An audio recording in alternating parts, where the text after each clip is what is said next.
Hi అండి. ఇలా మామూలుగా మెసేజెస్ వచ్చినప్పుడు అజియో నుంచి లేకపోతే ఇవి మామూలుగా ఎస్ఎంఎస్‌లు పంపిస్తారు. ఆవేశపడి నేనేం ఆర్డర్ పెట్టలేదు కదా! ఏం ఆర్డర్ వచ్చిందో ఏంటో అని క్లిక్ చేయకండి. ఒకవేళ క్లిక్ చేశారు అంటే మాత్రం మీకు ఆటోమేటిక్‌గా ఏపీకే ఫైల్ డౌన్‌లోడ్ అవ్వడమో లేకపోతే ఏదో ఒకటి ఖచ్చితంగా జరుగుతుంది. సో, ఇలాంటివి వచ్చినప్పుడు ఆవేశపడి నొక్కద్దండి.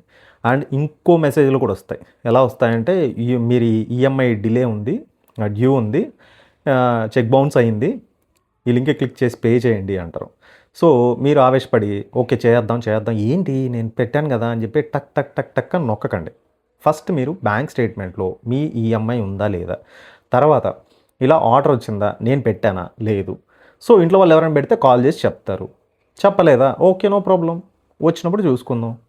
అలా ఎవరైనా పెట్టాడా? వస్తే లేదురా నేను పెట్టలేదు అని చెప్పి రిటర్న్ చేస్తాం. అంతేగా. అట్లా అని సో, ఇలా థింక్ చేయండి. అంతేగాని ఊరికే అన్‌వాంటెడ్‌లీ లింక్ క్లిక్ చేసి మీ డబ్బులు పోగొట్టుకోవద్దండి. ఓకే.